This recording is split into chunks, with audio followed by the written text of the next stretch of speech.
인사드리겠습니다. 네, 반갑습니다. 네.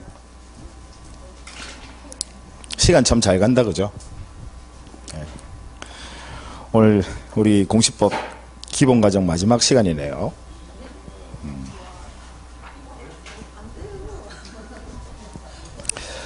여러분들 교재는요, 137페이지.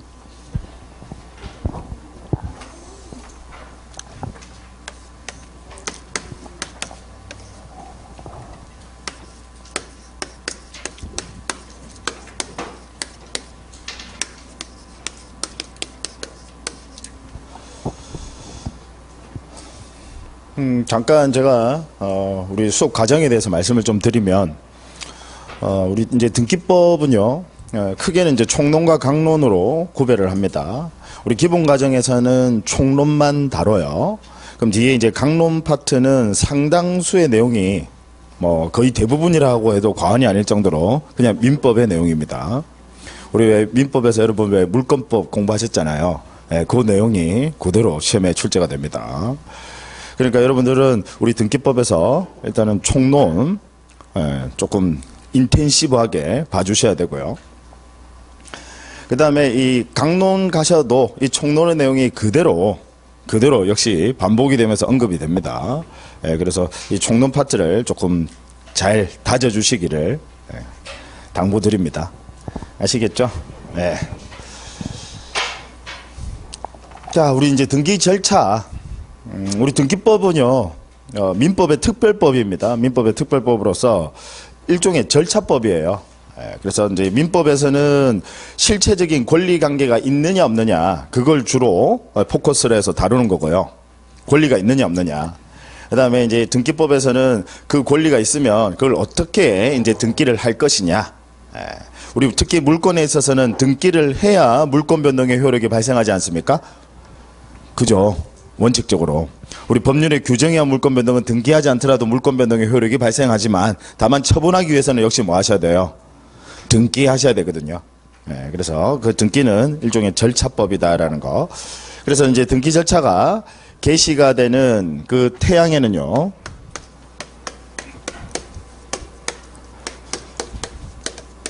총 4가지가 있습니다. 4가지. 첫 번째가 신청입니다. 신청. 이렇게 생각하시면 돼요. 여러분, 우리 국민들은 등기할 게 있으면 신청을 합니다. 당연히 누구에게 신청하는 걸까요? 누구에게요? 등기관에게 신청을 하는 겁니다. 그래서 이게 당연히 원칙이다라는 거.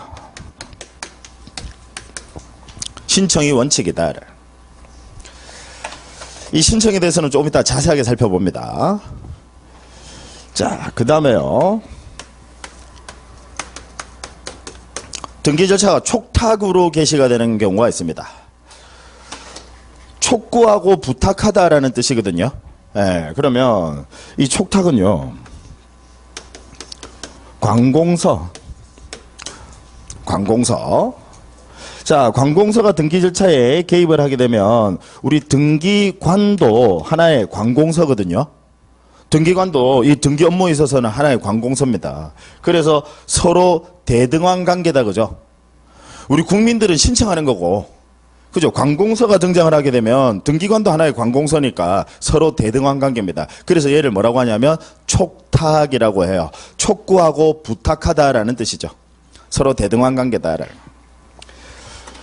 자, 그러면 우리 관공서가 등장을 하는 그 유형에는요, 2가지가 있습니다. 2가지.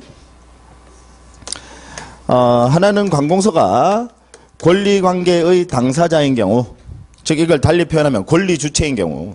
그럼 좀 더 쉽게 이야기하면요, 관공서가 직접 매도인이거나 아니면 관공서가 매수인이거나 이 말이에요. 그럼 여기서 관공서 하면 여러분 국가나 지방자치단체 이야기하는 거예요. 예. 관공서가 권리주체인 경우, 여러분 국가가 매수할 수도 있고요, 매도할 수도 있습니다. 무슨 얘기인지 아시겠죠? 권리주체인 경우가 있을 것이고, 그 다음 이 권리주체인 경우를 제외하면요, 나머지는 관공서는 전부 다 공권력 행사의 주체로서 작용을 하는 겁니다. 그러니까 2가지밖에는 없어요. 관공서가 권리주체인 경우, 이제 권리 주체인 경우 뭔지 아시겠죠? 관공서가 직접 매도인이거나 매수인이거나 이런 권리 주체인 경우를 제외하면 나머지는 관공서는 전부 다 뭐라고요? 공권력 행사 주체로서 작용하는 겁니다. 좀 이따 예를 들어서 설명할 거예요. 예. 자, 결론부터 먼저 말씀을 드립니다. 관공서가요, 권리관계의 당사자인 경우에는 어쨌든 관공서가 등장을 했으니까 등기 절차는 촉탁으로 개시가 되는 게 원칙입니다. 촉탁.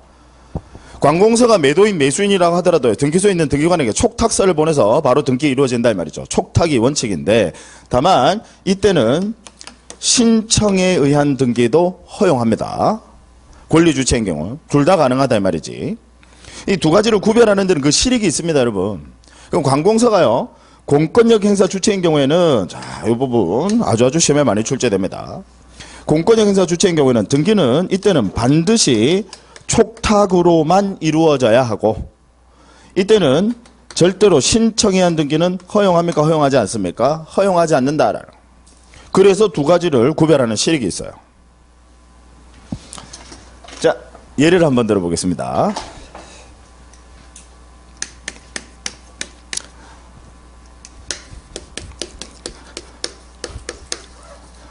자, 먼저 관공서가 이제 권리 주체인 경우, 자, 예를 들어볼게요. 어떤 갑이라는 사람이 있어요. 이 사람이 부동산의 소유자. 관공서와 매매를 합니다. 여러분, 관공서도 권리관계 당사자가 될 수 있습니까? 없습니까? 있어요. 가능합니다. 자, 매매를 한다. 그럼 이제 무슨 등기를 하셔야 되냐면 소유권 이전 등기를 하셔야 돼. 소유권 이전 등기. 그럼 이 소유권 이전 등기에 있어서 불이익을 입는 당사자. 자, 불이익을 입는 당사자를 의무자라고 해요. 용어. 근데 그 기준은 뭐냐면 항상 등기부를 기준으로 합니다. 우리 등기법에서는 그 기준이 뭐라고요? 등기부를 기준으로 합니다. 경제상 유불리 따지는 거 아니에요. 등기부를 기준으로 해서 불이익을 입는 당사자. 자, 소유권 이전 등기를 하게 되면 이제 소유권이 갑에서 누구에게로 넘어갑니까? 관공서에게로 넘어가죠. 그러면 등기부를 기준으로 해서 불이익을 입는 당사자는 누구예요? 소유자 갑. 즉 매도인. 이해하시겠죠? 그래서 얘를 뭐라고 한다라고요? 의무자라고 합니다. 이제 용어 알아두시자고. 자, 불이익을 입는 당사자를 뭐라고 한다라고요? 의무자. 자, 이익을 얻는 당사자를 뭐라고 하냐? 등기부를 기준으로. 이제 등기부상 소유권은 갑에서 관공서로 소유권 이전 등기를 하게 되면 넘어가게 되거든요. 그럼 등기부를 기준으로 해서 이익을 얻는 당사자 누구예요? 관공서. 그럼 얘를 뭐라고 한다? 권리자라고 합니다. 다시 말씀드리지만 경제상 유불리 따지는 거 아니에요.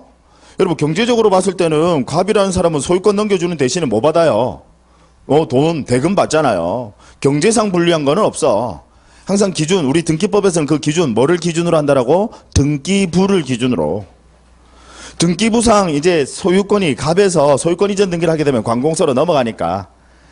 아시겠죠? 네. 그래서 등기부상 불이익을 입는 당사자를 의무자, 이익을 얻는 당사자를 권리자. 그럼 우리 지난 시간에 했었는데, 그럼 어떤 등기를 함으로 인해서 불이익을 입는 제3자를 뭐라고 해요? 이해관계인. 용어 알아주시자고. 다시. 그 등기부를 기준으로 해서 불이익을 입는 당사자를 의무자, 이익을 얻는 당사자를 권리자, 그 다음에 불이익을 입는 제3자를 이해관계인. 용어 알아두시자고요. 아시겠죠? 예. 자, 그럼 이제 소유권 이전 등기를 해야 되는데, 자, 지금처럼요, 여러분, 나중에 이제 보시겠지만, 우리 의무자, 여러분이 등기관이라고 한번 생각해 보세요. 자, 생면부지의 사람이 등기 신청을 하러 왔어. 그래, 등기를 하러 왔어요. 그러면 의무자, 자, 불이익을 입음에도 불구하고 이 등기를 하는 거 맞으세요라는 진정성을 확인할 필요 있겠죠. 그죠? 진정성. 정말로 이 등기 하는 거 맞으세요? 소유권 이전 등기 지금 하려고 하는 거 맞으세요라는 진정성을 확인할 필요 있을 겁니다. 우리 등기관 입장에서 봤을 때. 생면부지의 사람이 지금 등기를 하러 왔어. 이해하시겠죠? 자, 그래서 진정성 확인 차원에서 원칙적으로는 뭘 제공해 주셔야 되냐면 등기필 정보를 제공해 주셔야 됩니다. 무슨 얘기냐? 여러분 우리 등기 끝나게 되면요. 어떤 권리 등기를 하시게 되면 등기 끝나게 되면 여러분들이 예를 들어서 매매로 부동산 소유권을 이전받았어요. 그러면 등기 끝나면 등기소에서 뭐 주던가요? 등기필 정보. 이걸 과거에는 등기필증이라고 했었어요. 이제 전산화 때문에 등기필 정보라는 표현을 씁니다. 과거로 치면 등기필증. 아시겠죠? 그럼 그거 가지고 있다가 이제 권리 등기 끝났을 때 내가 받았단 말이야. 그럼 이번에는 내가 판단 말이죠. 그러면 내가 의무자가 되는 거죠. 예전에 권리 누군가로부터 샀어. 사면 등기 끝나고 나면 등기필 정보를 준다라고. 네가 권리자다라는 징표를 주는 거예요. 그게 등기필 정보. 그럼 이번에는 내가 팔아. 의무자가 될 때 진정성 확인 차원에서 이걸 등기소에 제공한다 이 말입니다. 정말로 이 등기하는 거 맞으세요라는 등기관 입장에서 봤을 때는 진정성을 확인할 필요가 있으니까. 그래서 등기필 정보를 원칙적으로는 제공해 주셔야 돼. 자, 그런데 여러분 관공서 사지도 않은 부동산을 샀다라고 등기관에게 거짓말 할까요? 안 할까요? 안 해요. 뭐 지금 여러분들 표정 보면 뭐 거짓말 할 수도 있지 하는 표정인데 일단 우리 법에서 상정하는 그죠 관공서는요 거짓말 안 한다 이 말이지. 그래서 원칙적으로는 여러분 이제 부동산 여러분들이 우리 사인 간의 거래를 하실 때는요 지금 부동산 소유하고 계신 분들 집에 가보시면 등기필 정보라는 게 있을 거예요. 그거 나중에 내가 팔 때 의무자가 될 때 등기소에 제공해 주셔야 되거든. 그 등기필 정보를. 원칙적으로 제공해 주셔야 돼. 그런데 관공서가 등장하면요. 등기필 정보는 제공하지 않습니다. 즉 면제 규정을 둬요. 그래서 이 부분 시험에 잘 출제가 됩니다. 제도의 취지는 아시겠죠? 원칙적으로는 의무자는 진정성 확인 차원에서 우리 등기관에게 뭘 제공해 주셔야 돼? 원칙은 등기필 정보. 그러니까 여러분들이 사인간에 거래하실 때 파실 때 등기필 정보 여러분들이 취득할 때 받았던 등기필 정보를 제공해 주셔야 된다고. 근데 관공서하고 거래를 하게 되면 이 등기필 정보는 제공할 필요 있다 없다? 없다. 자, 그러면 가령 우리 관공서 앞으로 소유권 이전 등기가 끝이 났어요. 원래 등기 끝나고 나면 권리 취득하면 아까 제가 뭐 준다고 그랬죠? 등기필 정보. 근데 관공서한테는 등기필 정보 아예 주지 않습니다. 그러니까 이 부분이 시험에 잘 출제가 돼요. 관공서는 애시당초 권리를 취득하더라도 등기필 정보를 안 줘. 왜 안 주느냐? 나중에 처분할 때도 진정성 확인할 필요가 없으니까. 관공서는 거짓말 안 한다 이 말이지. 이해하시겠죠? 예. 네. 이 부분. 관공서 등장하게 되면 등기필 정보 면제 규정 둔다라는 거. 그래서 애초에 우리 의무자도 제공할 필요도 없고요. 그 다음에 권리를 취득하는 관공서에게도 등기필 정보는 줘요, 안 줘요? 안 준다라는 거. 자, 그러면 다시 지금 보세요. 관공서가 등장을 했는데 이때 이 관공서는요. 권리관계의 당사자입니까? 아니면 공권행사 주체로서 작용을 하는 겁니까? 권리관계 당사자입니다. 따라서 이때 이 소유권 이전 등기는요. 소유권 이전 등기는 원칙은 어떻게? 촉탁. 즉 무슨 이야기냐? 관공서가요. 등기소에 있는 등기관에게 그냥 촉탁서를 보내서 바로 등기 이루어집니다. 어쨌든 관공서 등장하게 되면 원칙은 뭐라고요? 촉탁. 다만 이때는요. 각과 관공서가 공동 신청으로 등기하는 것도 허용합니다. 둘 다 가능해요. 지금처럼 권리관계 당사자일 때 둘 다 가능합니다. 자, 비교를 해보시자고. 그래서 예전에 제가 실제로 이런 경우를 이제 본 적이 있는데 관공서가 맞아 어떤 뭐 세미나실이 필요가 한 거야. 그래서 관공서가 이제 이 상가 하나를요 전세를 얻으려고 합니다. 관공서가요. 그럼 전세권자 관공서가 전세권자가 되는 거지. 그럼 권리관계 당사자다 그죠? 그럼 그 전세권 등기하실 때 당연히 그냥 관공서가 등기소에 있는 등기관에게 촉탁서를 하나 보내서 등기가 이루어지는 거 가능합니다. 그런데 굳이 신청을 하더라고요. 그래서 그 보통 이제 왜 우리 법원에서 이제 퇴직하셨던 그 퇴직 공무원들이 이제 법무사 이제 자격을 주거든요. 굳이 그분들에게 위임을 해서 이렇게 신청으로 등기하는 것도 허용됩니다. 아시겠죠? 예. 자, 비교를 하시자고.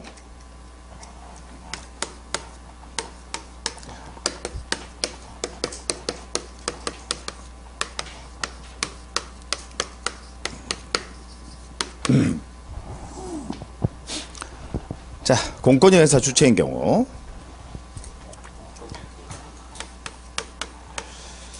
자, 갑이라는 사람이 있고요. 을이라는 사람이 있습니다. 갑이 을에게 1억 원 돈 받을 게 있어요. 그래서 갑이 채권자, 을이 채무자입니다. 근데 을은 자신 소유 X라는 부동산이 하나 있어요. 그래서 을은 X라는 부동산에 이분은 소유자입니다. 여러분, 우리 시험에서 약속인데요. 미등기라는 표현을 쓰지 않으면 등기가 되어 있는 것을 전제로 이야기하는 겁니다. 시험에서 약속이에요. 미등기라는 표현을 쓰지 않으면요, 등기가 되어 있는 것을 기등기를 전제로 하는 겁니다. 아시겠죠? 그래서 현재 X라는 부동산은 을 소유로 현재 등기가 되어 있습니다. 을 소유 부동산이에요.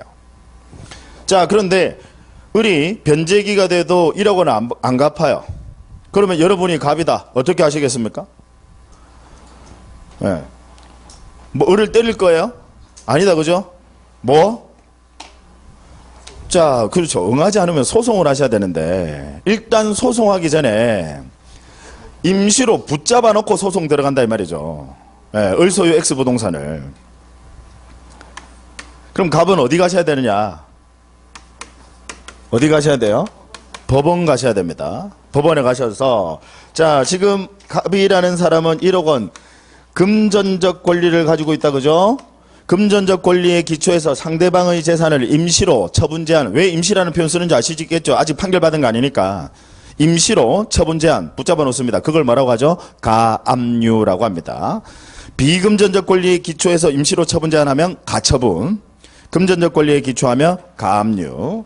따라서 갑은요, 법원에 가셔가지고 가압류 신청을 합니다. 임시로 좀 붙잡아 주세요. 가압류 신청. 자, 가압류 신청 갑이 어디 가서 한다라고요?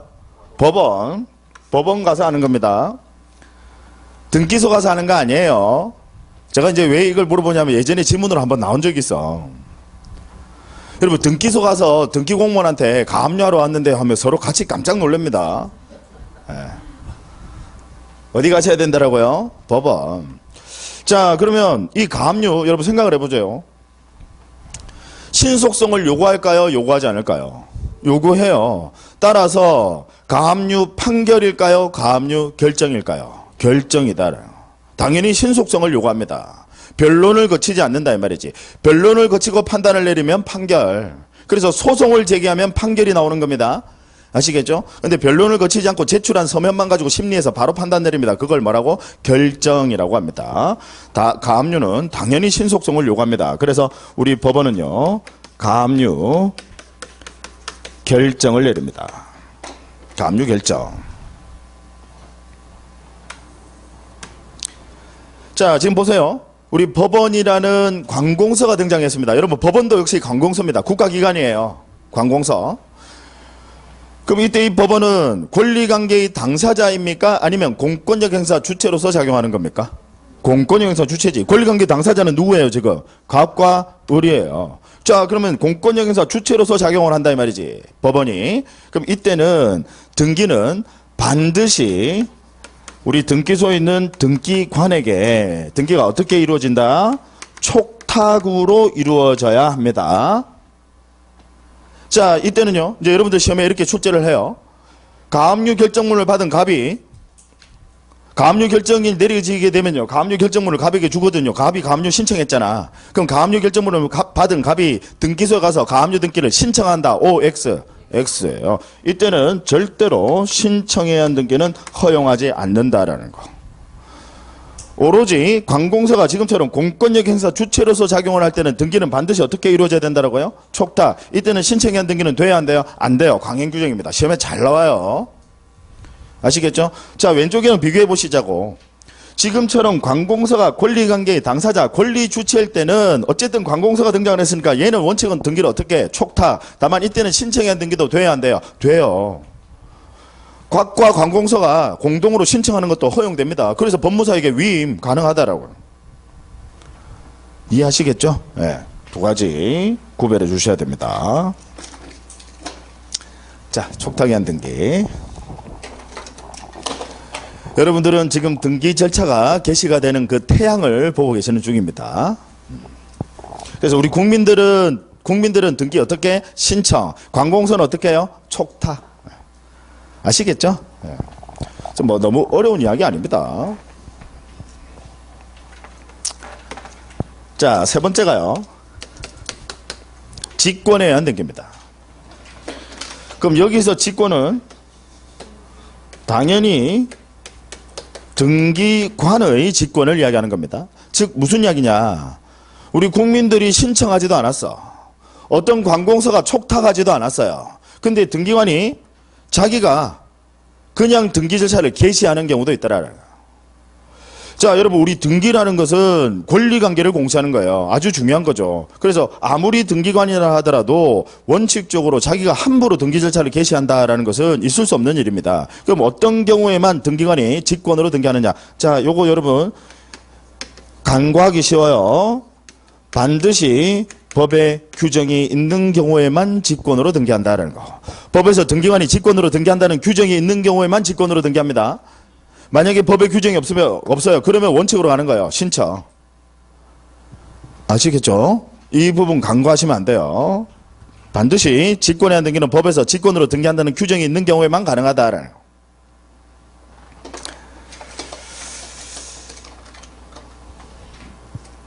두 가지를 살펴볼 겁니다. 하나가요. 직권에 의한 소유권 보존 등기. 즉 국민들이 신청하지도 않았고요. 어떤 관공서가 촉탁하지도 않았는데 등기관이 그냥 직권으로 소유권 보존 등기를 해서 등기부를 개설하는 경우도 있습니다. 그 다음 또 하나가요. 직권 말소 등기입니다. 즉 국민들이 신청하지도 않았고 어떤 관공서가 촉탁하지도 않았는데요. 그냥 함부로 등기관이 직권으로 말소하는 경우도 있더라는 거. 다만 반드시 전제 자체는 뭐가 있음을 전제로 한다라고요? 법의 규정. 이 직권에 의한 등기는 매년 반드시 시험에 출제됩니다. 그리고 제가 조금 오버하면요. 오늘 우리 직권 말소 등기, 이 직권 소유권 보존 등기와 직권 말소 등기를 지금 자세하게 살펴볼 겁니다. 얘만 공부가 다 끝났다라고 하면 우리 등기법은 전반에 대해서 공부가 끝났다라고 해도 과언이 아닙니다. 아주 중요한 부분이에요.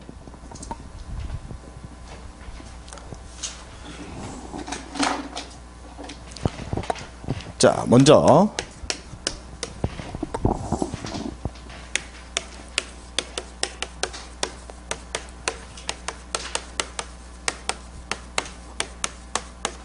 자, 직권 소유권 보존 등기. 국민들이 신청하지도 않았고 어떤 관공서가 촉탁하지도 않았는데 등기관이 직권으로 소유권 보존 등기를 해서 등기부를 개설하는 경우도 있습니다. 자, 예를 들어 봅니다. 갑이라는 사람이 있어요. 을이라는 사람에게 1억 원의 금전 채권을 가지고 있습니다. 을은 채무자죠. 자, 그런데 을은 X라는 부동산을 하나 소유하고 있습니다. 소유자인데 이 X라는 부동산은 미등기 부동산이다. 제가 다시 강조를 드리지만 여러분들 시험에 그냥 아무 말 없으면 등기되어 있는 것을 전제로 하는 거예요. 미등기일 때는 반드시 미등기라는 표현이 나와. 즉 무슨 이야기냐, 가령 X라는 이 부동산이 건물인데 신축하면 즉시 소유권 취득하잖아요. 다만 지금 무슨 등기, 보존 등기는 아직 안 돼 있다 이 말입니다. 미등기 상태다 이 말이죠. 자, 근데 여러분이 갑입니다. 을이 돈을 안 줘요. 변제기가 되도록 돈을 안 줍니다. 그러면 여러분들 어디 가실 거예요? 아까 앞에서 똑같이 했었네. 어디? 법원으로 갑니다. 그럼 법원에 가서 가압류를 신청을 합니다. 그럼 우리 법원은 가압류 결정을 내린다 그죠? 아까 변론을 거치지 않는다고. 예. 자, 그러면 법원이라는 관공서가 등장을 했다 그죠? 그죠? 그러면 등기는 반드시 어떻게 이루어져야 돼요? 등기는 반드시, 자 지금 보세요. 법원이라는 관공서가 등장을 했는데 얘가 지금 권리관계 당사자예요? 아니면 법원은 공권영행사 주체예요? 공권여행사 주체. 그럼 등기는 반드시 어떻게 이루어진다고? 촉탁. 반드시 촉탁으로 이루어집니다.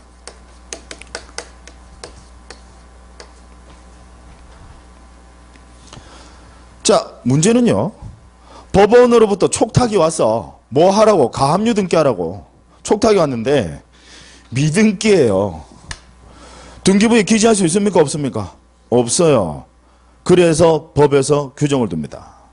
여러분 생각해 보세요. 지금 을 소유, 지금 을이 X부동산의 소유자입니다. 미등기예요. 그러면 이 소유권 보존 등기는 원래는 당연히 누가 하셔야 돼?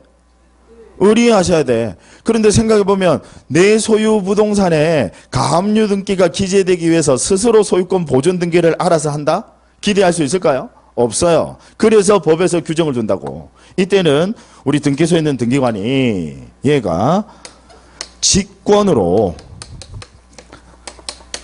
소유권 보존 등기한다라는 거. 직권으로 소유권 보존 등기해서 등기부를 개설을 합니다. 그리고 법원의 촉탁에 따른 가압류 등기를, 이건 법원의 촉탁에 따른 등기다, 그죠? 기재한다 이 말이죠. 법의 취지 아시겠죠? 자, 그러면 우리 직권 소유권 보존 등기 요건입니다. 요건. 어떤 경우에 직권으로 소유권 보존 등기 하느냐? 자, 당연히 미등기 부동산임을 전제로 합니다. 그죠? 우리 소유권 보존 등기라고 하는 것은 미등기 부동산을 전제로 하는 거예요. 그죠? 네. 자, 거기다가 다른 관공서는 안 돼요. 오로지 누가 등기관에게 촉탁을 해요? 법원이 등기소에 있는 등기관에게 어떤 일정한 등기를 해주세요라고 이렇게 촉탁을 했을 때 그때만 직권으로 소유권 보존 등기합니다. 제가 다시 강조를 드리지만 우리 직권에 대한 등기는 반드시 법의 규정이 있는 경우에만 가능하다라고 했어요. 그럼 우리 법에서는 다른 관공서는 안 돼. 오로지 누가요? 법원이 등기관에게 촉탁을 했는데 미등기더라. 그때만 직권으로 소유권 보존 등기합니다. 아시겠죠? 네. 자, 그러면 여러분들이 얼마나 이해를 잘 하셨는지 최근에 출제됐던 그 기출문제를 여러분들에게 한번 물어보겠습니다. 여러분들이 얼마나 이해를 잘 하셨는지. 가령 국세청이 있습니다. 국세청. 갑에게요 1억 원의 조세 채권을 가지고 있습니다. 이 국세청이 채권자, 세금 받을 게 있다 이 말이지. 채권자. 그 다음에 이 갑이라는 사람이 납세 의무자, 즉 채무자입니다. 근데 갑이라는 사람이 세금을 안 내는 거야. 그럼 국세청 여러분 어떻게 합니까? 세금 안 내면요. 여러분 국세청이 한번 세금 안 내보시면 되는데 여러분 백문이 불여일견인데 세금 안 낸다고 국세청이 우리 납세자 상대로 세금 내라고 소송을 합니까? 아니에요. 국세청 국가기관입니다. 세금 납부하지 않으면요 국세징수법에서 바로 강제집행 절차 들어갑니다. 따라서 우리 국세청은 등기소에 있는 등기관에게 이 국세청이요. 자, 가령 요걸 안 했네. X라는 미등기 부동산을 하나 가지고 있어요. 갑이라는 사람이. 그럼 세금 안 내면요 국세청은 바로 압류 들어갑니다. 네. 자, 압류 좀 해주세요. 요 X부동산 압류 좀 해주세요라고 촉탁을 한다. 이제 왜 촉탁이라는 표현 쓰는지 아시겠죠? 국세청도 관공서야. 네, 그러니까 압류 촉탁을 합니다. 자, 그러면 이 경우에 제가 물어볼게요. 우리 등기관은 이제 여러분들 시험에 이렇게 출제가 됐어. 자, 이 경우에 등기관은 직권으로 소유권 보존 등기를 한다. 미등기니까 압류 등기를 기재할 수가 없잖아. 그러니까 이 경우에 직권으로 소유권 보존 등기한다. 자, OX. 네, X 틀린 거 아시겠습니까? 이거 여러분 주의하지 않으시면요 그냥 속아요. 제가 아까 그랬죠. 직권에 대한 등기는 반드시 법에 규정이 있는 것들만 가능하다고. 법에서 직권으로 등기한다는 규정이 있는 것들만 가능해요. 근데 지금 아까 보세요. 제가 법에서 누가 등기관에게 촉탁을 했을 때? 법원이. 다른 관공서는 안 돼요. 이해하시겠죠? 오로지 법원이 등기소에 있는 등기관에게 촉탁을 했는데 미등기더라. 그때만 직권으로 소유권 보존 등기합니다. 다른 관공서는 안 돼요. 예. 따라서 이 경우에는 여러분 압류 등기를 기재할 수 있습니까? 없습니까? 없어요. 그래서 이때는 당연히 우리 등기소에 있는 등기관은 등기를 받아줄 수 없으니까 이때는 각하하셔야 됩니다. 등기를 안 받아주는 걸 뭐라고 한다라고요? 각하. 아시겠죠? 예. 그럼 지금 여러분들 또 표정 보니까 그럼 이 경우에 뭐 어떻게 해야 돼? 라고 하는 표정인데 여기까지만 시험에 나오는데 그럼 이 경우 어떻게 해야 되느냐? 그럼 여러분이 국세청이다. 그럼 국세청한테 이제 갑을 찾아가서 제발 등기 좀 해주세요라고 사정을 해서 보존 등기를 갑 보고 갑이 보존 등기를 하면 돼.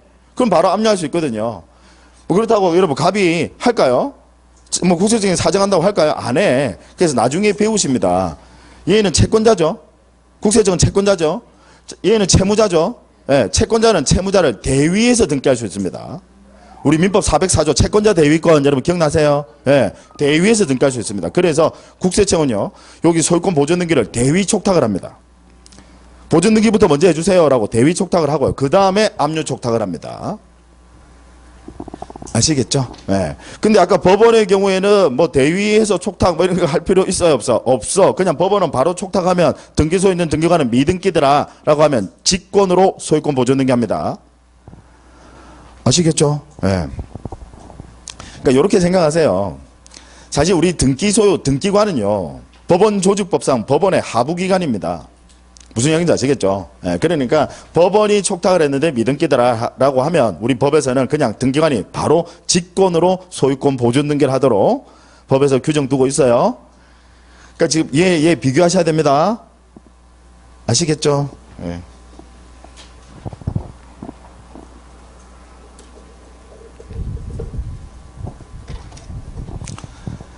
자, 그 다음에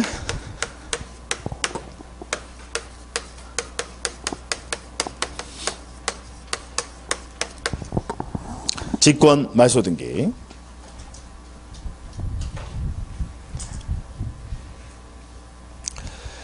자, 이 직권 말소 등기는 곧 이어서 보실 겁니다. 제가 앞에서도 강조를 드렸었지만 이 직권 말소 등기만 여러분들이 잘 이해하시면 지금 이제 여러분들이 공부하셔야 될 게 총 7가지가 나와요. 그래서 얘만 잘 공부를 해 놓으시면 등기법 전반에 대해서 이해가 끝났다라고 해도 과언이 아닙니다. 곧 이어서 볼 겁니다.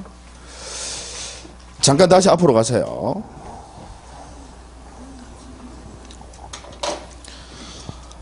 자, 우리 등기 절차가 개시가 되는 태양에는요, 총 4가지가 있습니다. 아까 직권에 의한 등기까지 제가 언급을 했고요. 그 다음 마지막이요. 명령 등기. 명령.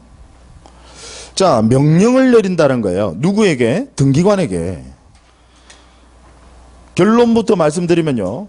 등기관에게 명령을 내릴 수 있는 국가기관은 유일합니다. 누가요? 법원이요.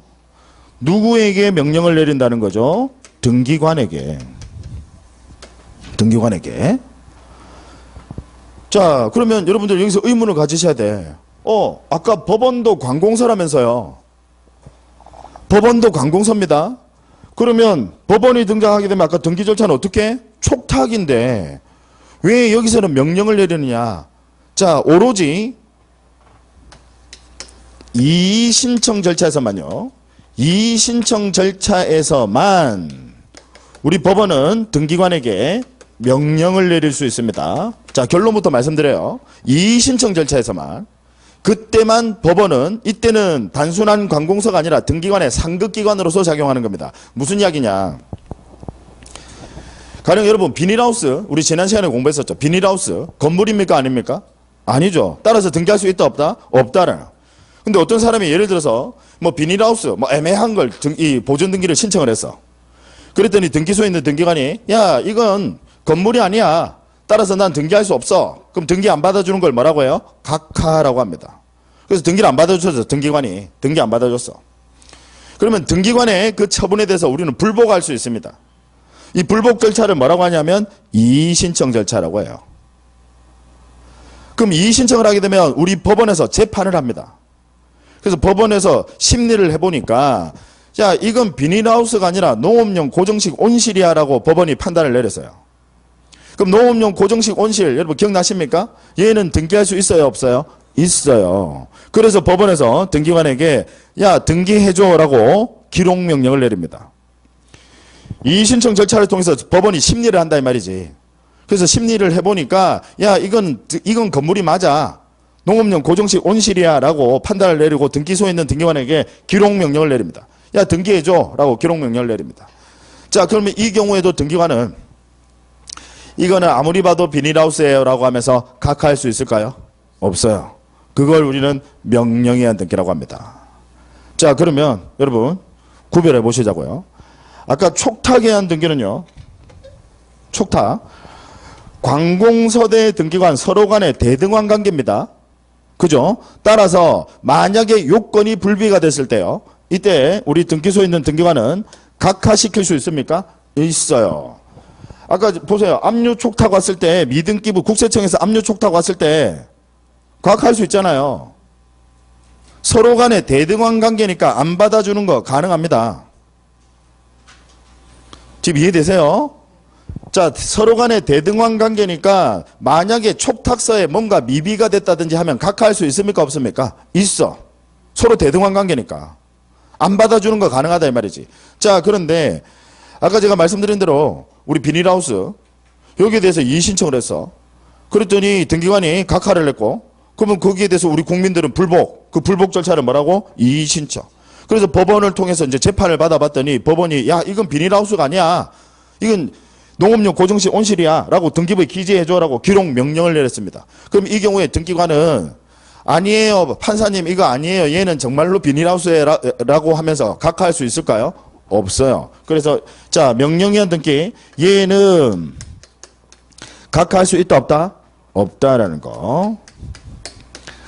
그러면 촉탁에 의한 등기와 여러분 명령에 의한 등기 구별하시겠죠? 촉탁에 의한 등기는 여러분 각하할 수 있다 없다? 있다. 이에 반해서 명령에 의한 등기는 이때는 법원이라는 관공서가 등기관의 상급기관으로서 작용하는 겁니다. 어느 절차에서만? 이의 신청 절차에서만. 따라서 이때는 명령을 내리게 되면 등기소에 있는 등기관은 각하시킬 수 있습니까? 없습니까? 없어요. 무조건 법원이 기재해줘라고 하면 기록해 주셔야 된다. 그 점에서 차이가 있다는 거. 아시겠죠? 네. 자, 일단 여기까지 하시고요. 직권말소등기 해야 될 내용이 좀 많습니다. 그래서 그거는 쉬었다가 이어서 다음 시간에 바로 하도록 하겠습니다. 잠깐 쉴게요.